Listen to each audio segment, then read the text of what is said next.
Hi, I'm Greg Gutfeld. Tough on grease, soft on hands. Here's what's coming up. Trump's trip to Mexico, how'd it go? More presidential, less unpresidential? Sorry, same thing. She dumps the lump. Huma gives Weiner the heave-ho. What took her so long? We discussed this while avoiding obvious puns. And mean-looking mascots. Are they terrifying college students? One professor says yes. Katherine Timpf challenges that theory in a bee costume. Let's get started, America. I ate at Chipotle, and it's now a race against time.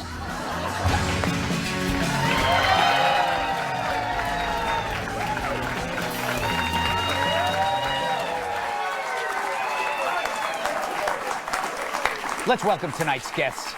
He's as brainy as a zombie's poop. Fox and Friends weekend co-anchor Tucker Carlson. She's so wise, owls come to her for advice. Democratic pollster Jessica Tarlov. Oh, yeah. She's so bright, she doubles as a searchlight. Political and legal analyst, a Fox News contributor, Eboni Williams. Her glass is half full of emptiness. National Review reporter Katherine Timpf. Finally, he's funny and sharp like a whoopee cushion filled with syringes. Comedian Andrew Schulz. Hey. But first, was a trip south of the border just what the doctor ordered? Donald Trump surprised us this week by accepting the president of Mexico's offer to come on down. He also likely surprised that president who figured Trump would toss the invite aside like a bag of discarded doll hair. But no, before Hillary could be defrosted from her cryogenic chamber, Trump took off on a jet. And there, he surprised us again by sounding presidential as something presidential, like a president of something. We had a very substantive, direct, and constructive exchange of ideas over quite a period of time. I was straightforward and presenting my views about the impacts of current trade and immigration policies on the United States. It's like at half speed. Anyway, speaking through a translator, Mexico's president conceded that, yes, we have the right to protect our border. What a nice guy. I do recognize the fundamental right that each of the countries has to defend its border. I also believe that a true effort of collaboration between neighbors and allies is the most effective road in order to achieve this. That is so rude. Why does he have to talk when she's talking? As for Hillary Clinton, she probably realized she got beat, so like a porta potty at a chili festival, she pooped all over it. It certainly takes more than trying to make up for a year of insults and insinuations by dropping in on our neighbors for a few hours. Cornelius from Planet of the Apes is looking for his tunic. But yes, Planet of the Apes. That's a callback. Now, as I watched, I thought maybe Trump finally turned a corner. Maybe he's using his negotiating skills to his advantage. Maybe dropping in on your neighbors for a cup of sugar isn't such a bad thing. Then came his immigration speech Wednesday night with more specifics as well as his greatest hits. We will build a great wall along the southern border. We are going to end catch and release. Zero tolerance for criminal aliens. Zero. We are going to suspend the issuance of visas to any place where adequate screening cannot occur. I didn't see a single flag up there. Anyway, the speech has President Nieto rethinking whether or not they can ever be besties. He's now ragging on Trump like a spurned lover. This may be the quickest breakup since Jason Alexander and Britney Spears. R.I.P.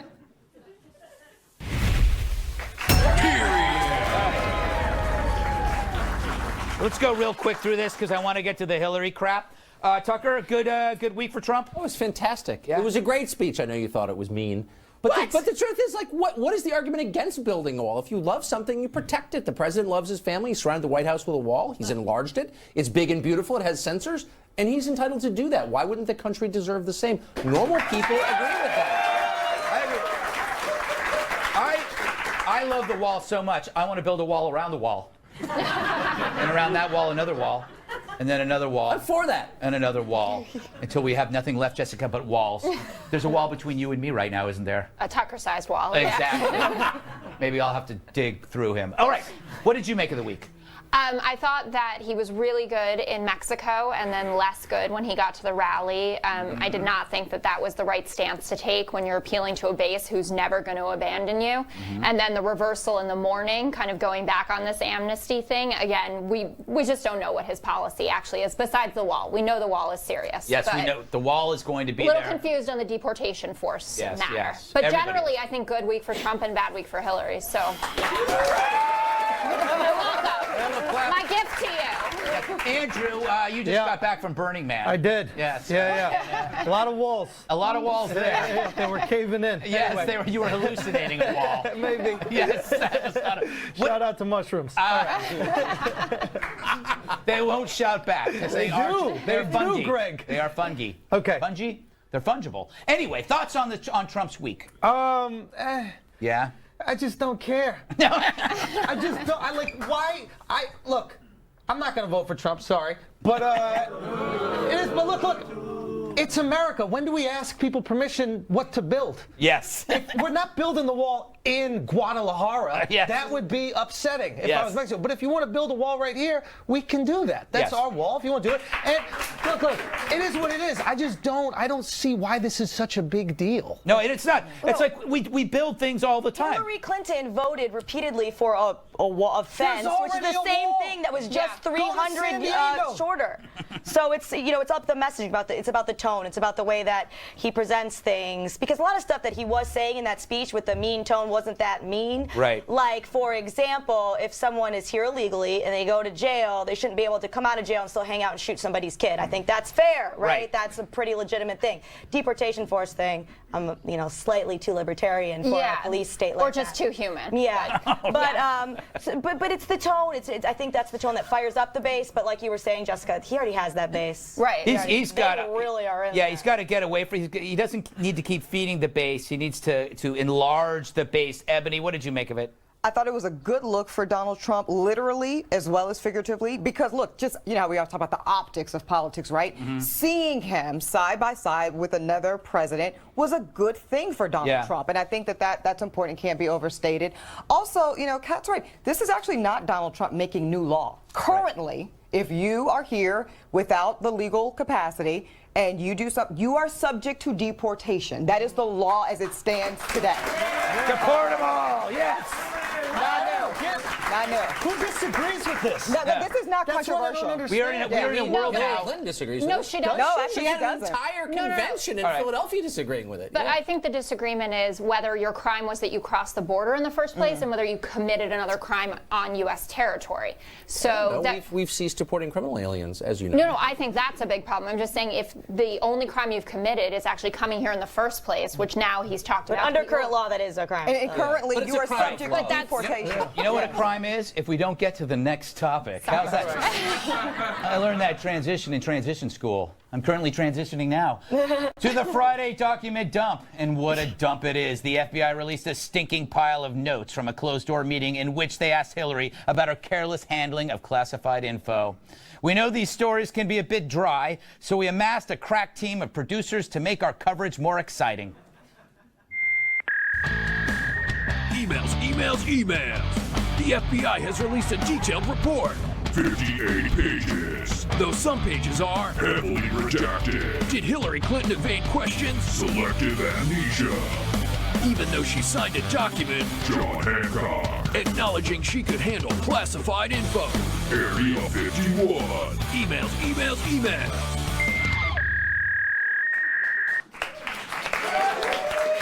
I'm interested. All right. Now, here's some of the notes from the FBI summary. One Clinton aide said she often replaced her BlackBerry phones, and much like her husband's underwear, the whereabouts were forever unknown. Amazingly, the FBI couldn't obtain 13 devices that Clinton may have used to send emails from her personal address. That's 13. How do you lose 13 of the same thing? These are BlackBerries, not Bill's cigars. Never are. All right, Jessica, Democrat. This is pretty reckless, right? Come on. Well, this is just reaffirming what James Comey said. So I think we're going to be reliving the kind of horror of that week again. Yeah. There wasn't that much new information there. The 13 devices is pretty nutty in light of the one device claim. We're still just at the 3 small C's, which is good news that there wasn't like, actually, there were thousands of small C's. And we know that that's No. She didn't know if C stood for classified or not. Like, okay, even if that were true, well, they were. You double check something like that. You make sure that you know. Like, if I order food online, I will call and double check that they got my extra marinara sauce. And I feel like that is a little less important than the security of an entire nation. Maybe. I'm not. Rambunctious audience tonight. What do you think, Ebony? It seems like she passes more bucks than a really fast buck. I like what you did there, Greg. I think to Jessica's point, this is not new. I think that Hillary has decided that she's just going to take these weekend dumps. She's going to ride this out. We've talked about... Bad image. Why do I keep doing that I don't know. I don't know. And by the way, who has a weekend dump? That's saving. You're holding back for 7 days.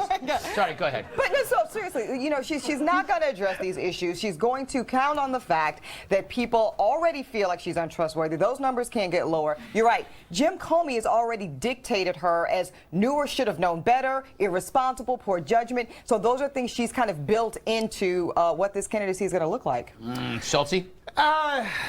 Here's the thing. I don't care about this. No, I don't care. It's just like move on. Like people don't care about the emails, and I know we keep harping about it. Okay, Bernie. No, I'm being. No. Here's the reality. Here's the reality about it, and I figured out why people don't care. Why? Old people don't understand technology enough. Like,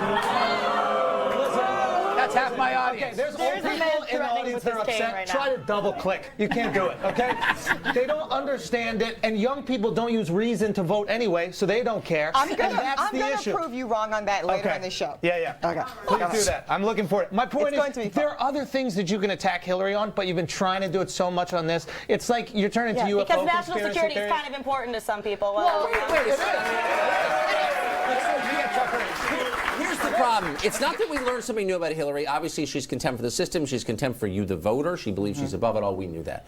What's bad is she's degrading the system itself and diminishing organizations like the FBI. So they're sending out, the FBI is acting like an arm of the Hillary campaign, dumping the stuff on a Friday night, Labor Day weekend. They're not supposed to do that. They interviewed her without even putting her under oath, without tape recording it. What? They're not supposed to do that. So the net effect is to make the system, the justice system, among other systems, less credible in the eyes of the public. That has a cost. I hate when that happens. It's both. Yeah. It's both. Why don't you hold the FBI? I am. I just did. It kind of sounded like you're holding Hillary. No, I'm holding the FBI. Why is the FBI doing the bidding of a presidential campaign, releasing this crap on a Friday night and a holiday weekend? That's like what political. So who's the head of the FBI? I'm not going to say that. I'm worried about myself. I don't want a drone strike in my neighborhood. Why does she have more? Come on. She has more burner phones than any character on The Wire. I don't get that. What about her pagers? Yeah, you know what happened to them? I don't know what happened to her pagers. If they're pages, well. Can I just add, it's really quick, that I actually think that the Clinton Foundation potential pay-to-play scandal mattered a lot more than the emails, and because we saw a big dive in her favorability this week, and I think that that's Clinton Foundation stuff way more than it is emails. We're gonna get on that at some point in the future, but we have to take a break. But it's been a lively A-block. I would stick around if I were you. All right, Justin Bieber is dead. Set against getting back together with Selena Gomez. They were a cute couple. But first, hey ladies, Anthony Weiner's single. What's next? What's next? Crush that launched 1,000 segments.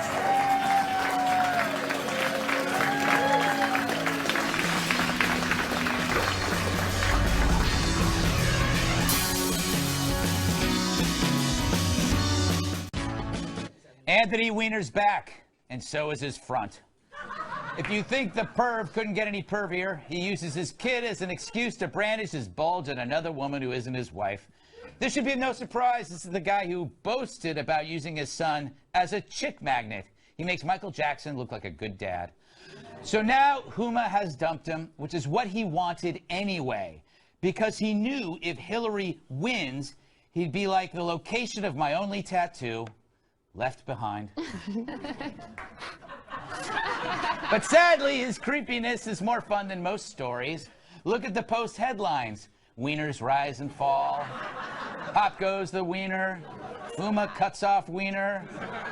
The lesson, when a story offers endless puns, it will never go away. It just grows longer and harder. Just stop. Anyway, here's the rub. While Weiner does his thing with his thing, we forget about his wife. She's just not as exciting as he is. Even though Huma was on the masthead of a Muslim journal, which according to the New York Post argued against women's rights.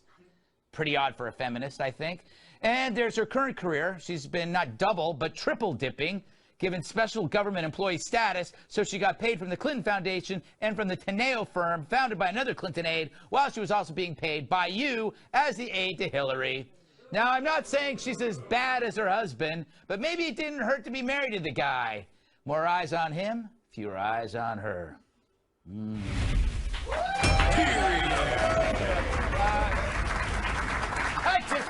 I just want to talk about Weiner. I just wanted to attach it to a serious topic, Schulz. Yes. This is fodder for comedians, and you claim to be one. Yeah. So, thoughts on where he should go next? What's happened? Does he deserve this? Does he deserve what? I don't know. I mean, yeah, I'm cool with him. Yeah? Yeah, I just do whatever you want. I'll be honest, I've sent out some penis pictures before, Yes. and my issue with him is I didn't think he was creative about it, okay? Really? When I send it out, what I do is I put a travel-size deodorant next to it, and I don't tell them it's travel size. Oh, very smart! Very smart. That's a man you want in political office. You know, your next step, use airport liquor bottles. That's it. Yes. A Tanqueray, and I'm over here. Tanqueray, there you Great. go. Oh my goodness, you are a genius. Thank I you. think. Tucker. That's pretty funny. Tucker, I wouldn't try it though. Not gonna. No, you don't need to. No, but the interesting thing is, this is an improvement in the old days where he would have been, the funny thing is, he would have been a run-of-the-mill flasher, right? He would have been on a bus doing this to strangers. So this is, I know I'm setting the bar really low for him, but this is an improvement. But what a cad.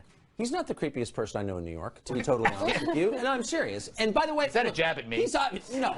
Look, I don't want to join the pile-on. I mean, to be totally blunt with you, there's no defending this. On the other hand, he brings out the worst in all of us because he incites us to self-righteousness. Right. It's really ugly. So there are all these creepy people I know who are like, oh, he's disgusting. Right. Really? Because you're actually a little grosser than him. He's gross. He's obviously a sick person, but I do agree with your point, which is the real story is his wife's behavior. She's working for Teneo and the Clinton Foundation and the State Department. Like, that is prima facie appalling, and yet it's lost because the dick pics. Yeah. And I agree. That's the crime. Yeah. Jessica. She's triple dipping. She's triple dipping. He's just, whatever. Does that concern you? Her work? Her work, it did concern me. I thought that was pretty surprising when it came out that she was affiliated. I mean, obviously, I know that the Clinton orbit is closely connected and that people have moved from positions within the administration into aide positions in other places. So it was concerning. I agree with Tucker, though. I feel incredibly bad for Anthony Weiner and for Huma, and I went to see the documentary on Saturday night. Yes. So I kind of feel like, in this weird way, I brought it on, like by, then the next night he goes and does this. But... Were you texting him from the show? Totally. Yes, from the theater. You know, if he was watching the show, he probably will text you now because he can't stop. Dude. He's addicted to the novelty of shock. So one of my most notorious Fox News appearances was with Sean Hannity, and Sean was like up in arms about during the mayoral campaign, his sexting, and I said, you know what, Sean?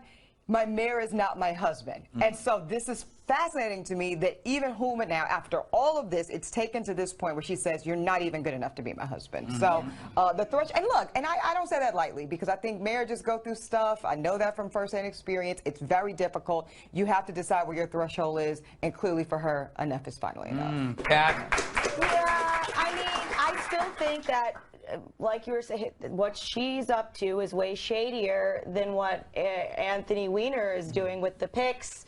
But now people say that, oh, her husband did this to her publicly, how embarrassing, and they feel bad for her right before she's gonna, be getting some power, which reminds me of a little somebody rhymes with Schmillery Schmlinton and what happened to her. So I think it's all very interesting. Maybe Hillary just engineered it all to be like, oh, what you want to do, though, is, you know he's sending these pics, screenshot them and send them to me, and we'll make it go everywhere, and then everyone will feel bad for you. Because they weren't happy anyways, right? That is interesting little conspiracy from you, love it. Kirsten. I'm sorry, Kat.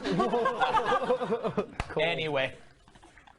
Little inside joke. I think he knew it was over and he couldn't pull the trigger. So he needed her to toss him out. So that's what he did, because he has a compulsion, and compulsions survive by forcing you to make decisions that eliminate friends. So the compulsion is a survival mechanism. It wants to live. Exactly. So it will destroy everything. So he can be alone in his room and do this for the rest of his life. He's going to lose the wife, the kid, everything.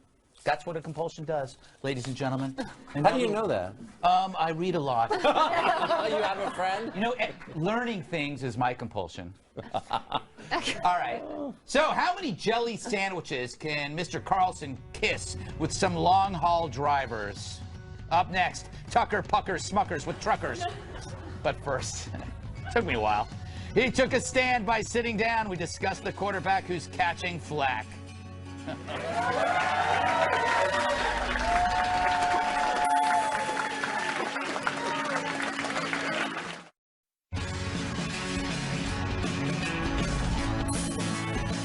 Story never ends. He's exercising the right to remain a jerk. I refer to San Francisco 49ers Colin Kaepernick, who continues to sit during the national anthem, protesting a country he claims oppresses people of color.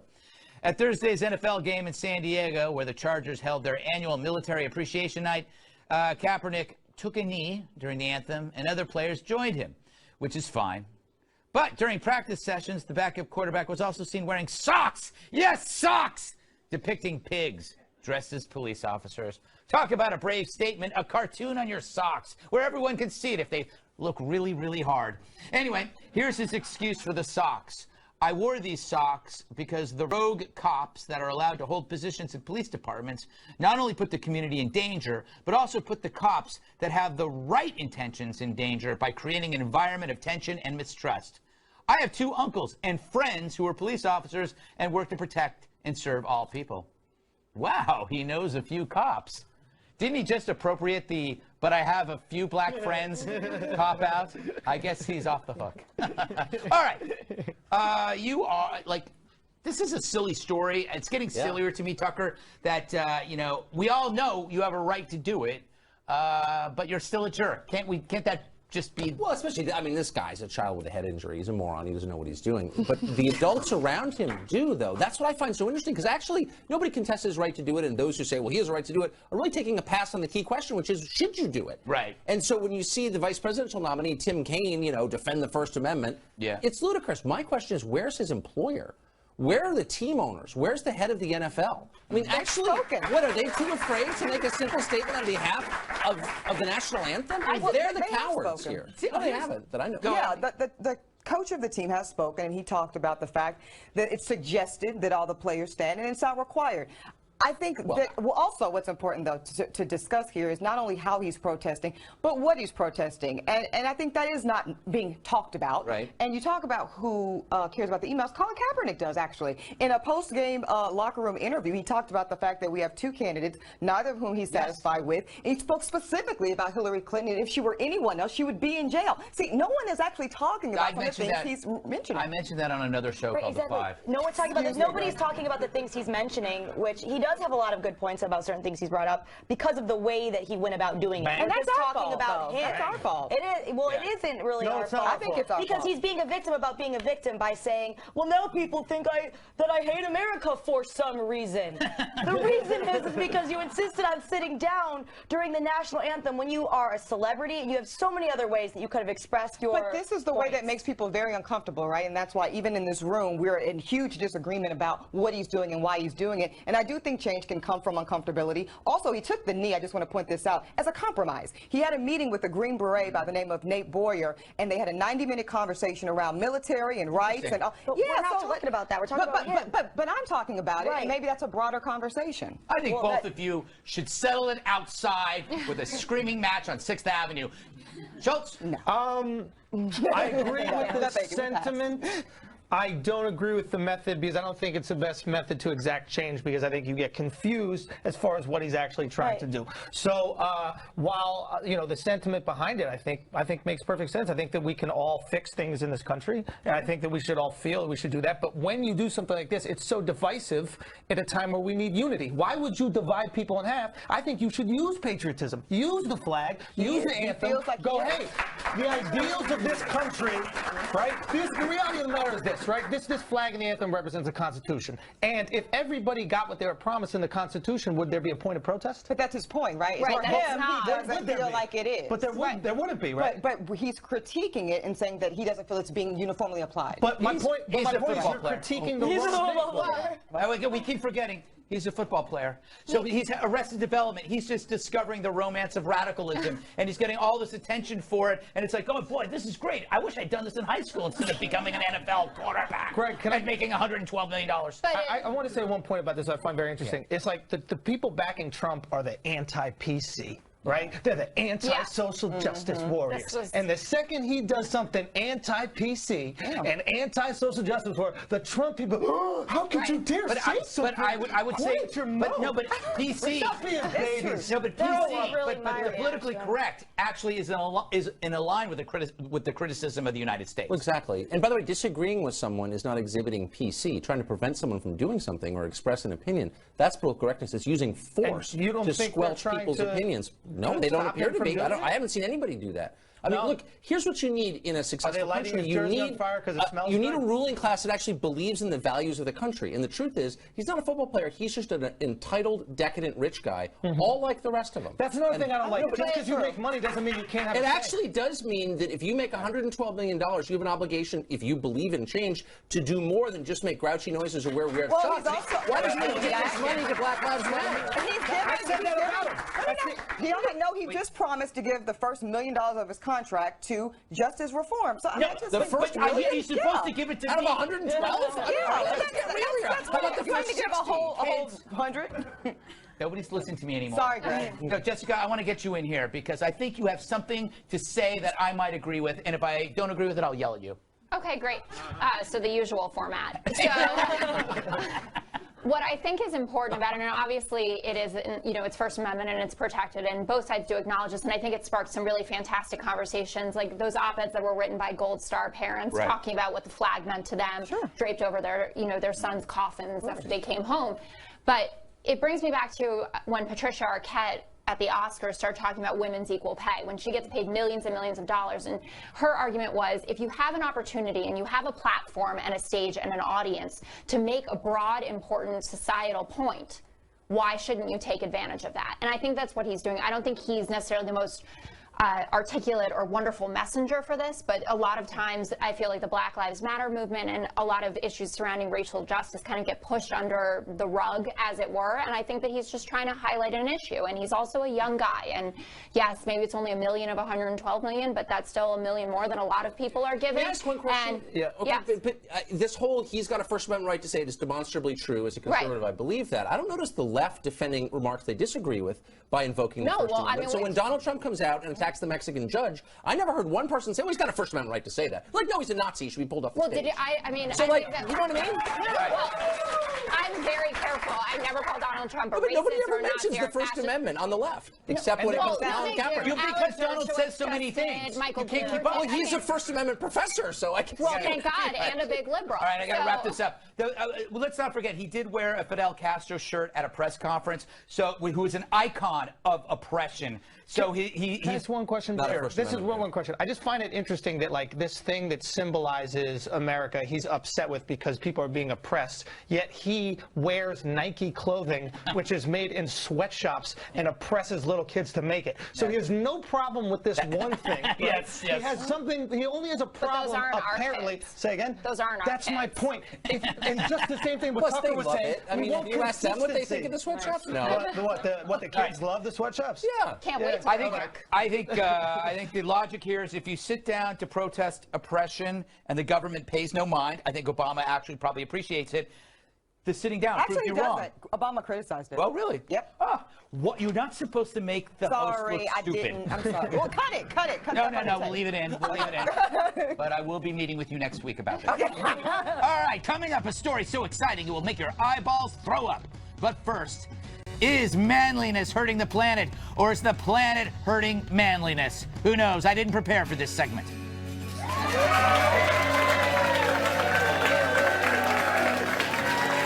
If you're in the New York area and would like to be part of our studio audience, email Greg Tix at foxnews.com.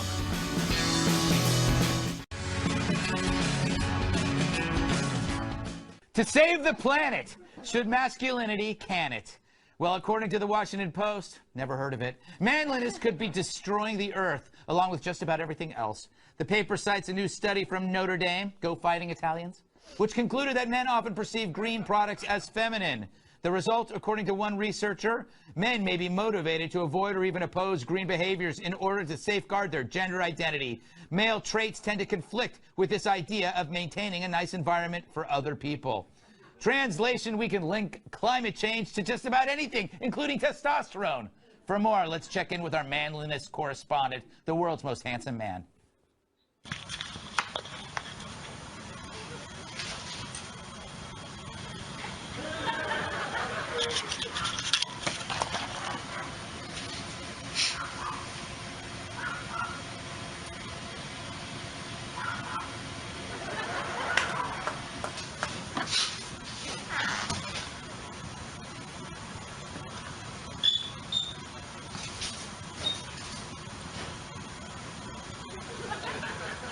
Man, I love him.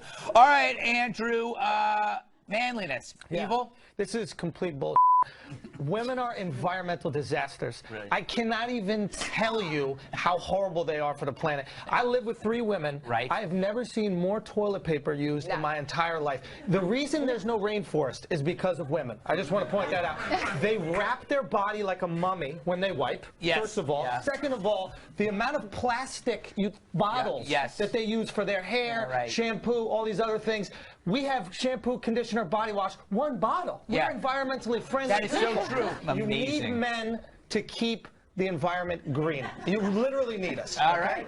That's all I have to say about that. That was Yeah. a persuasive argument, That's all I Kat. have to say. I'm just a little more disturbed in general that this study was conducted in the first place. Are we kidding? You know, like is the environment a masculine thing or like a feminine thing? First of all, anyone who would sign up to participate in this study is not a normal person, so it's completely invalid. That's right. my fact checking. Convenient. Yes. Well, I was going to say that women are long-term and men tend to be short-term, so maybe that accounts for the study, but I think Andrew persuaded me. we are the death of the earth. Also, we die quick, Yeah. so they ruin the environment for longer. That is so true. They're said they live about 8% longer. Women live and what are they doing? I don't know, Jessica. Spraying Because their I won't hair. be there. Aerosol. I won't be there. I'll be dead. All right, Jessica. Actually, the results made complete sense to me. Whenever I see like a guy who brought his own bag to Whole Foods, I'm immediately like not into this. I love that. It's not sanitary. My kind of And my own boyfriend You does tell it. the I'm like, please, other side. Never made it feminine. That is, but by the way, those bags are deadly because the bags aren't being cleaned, so the bacteria is in the bag, and you get even more chance of getting food poisoning and dying. Tucker. Getting This sick. is like classic Washington Post social science. It's like lumping everything you dislike into the blame category. So global warming is really caused by guns and cigarettes and football and Rush Limbaugh, all of them together. Yes. Cause global And warming. Donald Trump. I mean, the truth is men are failing in America by every measure. And because the left has this 1955 view of the patriarchy, it's in control of everything and women are powerless, they haven't caught up to the actual social science, which says if we need an outreach to any group, it's to young men. They're losers. They have nothing to do. It's really sad, You know what? I will say that. No, I'm serious. Yeah, I will say that you're right. the masculine urges are being subsumed by 3 things: video games, which is taking care of your aggression; porn, which is taking care of your sexual urges; the iPhone, which is your child. You have like a lot of young men who just don't have to do anything. That's true. What you just said is totally true. I wouldn't say Try it to wasn't. hire. Look, if you're hiring young people and you get 100 people, 50 men, 50 women, 49 of the women will be competent, 3 of the men. Yeah. All right. It's true. Coming up, a story so electric, you better not sit in the tub while watching it. Kat Timpf hits the streets as a bee. What more do you want? This ain't special report. You don't see Brett Baer as a B, do you?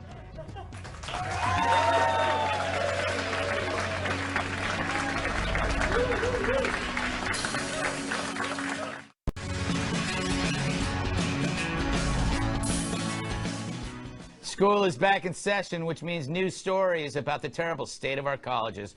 A University of Iowa professor, they have several of them, is asking the athletics department to change the face of the school's mascot. She says Herky the Hawk, seen here, we dated, looks too aggressive for incoming students who should be welcomed with happy and nurturing images. In a message to school officials, she says Herky's angry face conveys an invitation to aggressivity? I've never even used that word. Aggressivity and violence. Side fact, she wrote all of that in kitten blood on the side of a barn. All right, Kat, I go to you first because you cover a lot of this campus crap. What are your thoughts? Yeah, she also said that it makes students upset. It'll make them feel like they're not welcome at school. It contributes to depression and suicide, and that it makes people be violent. And I didn't really believe it. So I went to NYU, that's New York University, it's in New York, to test it out.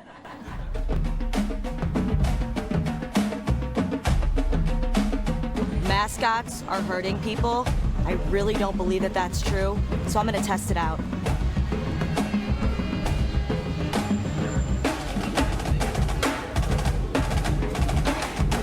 You're a first-year student.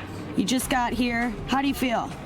Really crazy excited. You're excited? Yes. Okay, but this bee mascot has kind of an angry face. Yeah. Now that you see it, do you kind of no longer feel welcome on campus? Well, it's a little terrifying. Yeah. Yeah. Are you going to drop out of school? No. You don't think you just feel okay and then all of a sudden you'll be triggered by this bee face somewhere down the line? Maybe I might have nightmares or something. It could develop into that. Do these kind of teeth on a mascot upset you? No. Does it make you still feel welcome on this campus even though it's clenching its teeth? Yeah, no doubt. So you don't think that like people on campus should be taking action to make sure that aggressive looking flying creatures go nowhere near students? What about violence? Do you feel especially violent looking at this clenched teeth flying thing? I think it's badass. How does this mascot affect you emotionally? It's not a full mascot uniform. I can still see your shoes. Yeah. That's fine though. Yeah. But the face, the head. Yeah, it's very warm in here, so I had to keep my feet out. Actually, I like bees. You just look like a creepy, funny bee. Can I touch? Yeah, totally. Yeah, people love it. They love it. Yeah. You know the dab? No. Like this. I can't really see you, but it's hot. You still want to go to school even though you saw this bee? Yeah. I mean, I pay to go here, so I'd want to go to school. So what did we learn? Everyone is fine. They're not going to drop out of school. They're not violent. They're not upset. They're not hurt. They're okay. But that animals that have teeth that aren't supposed to have teeth are still kind of creepy. Yeah.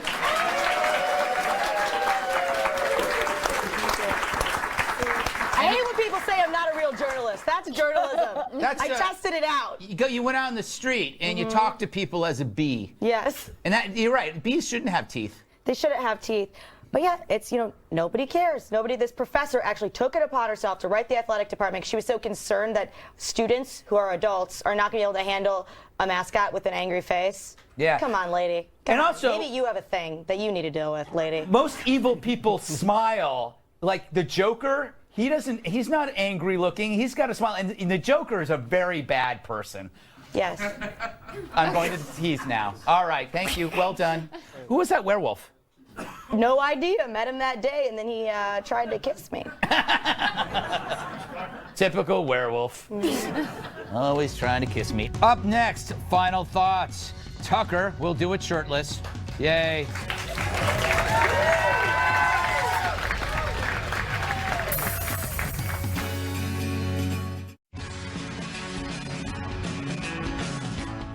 Final thoughts, Tucker. Andrew Schulz is a hilarious guy. His politics are stupid, but he is really a riot. And he has a great podcast called The Brilliant Idiots. You can pick up on SoundCloud or iTunes or one of the digital things, and you should. Oh, excellent. Well done. Jessica. I agree.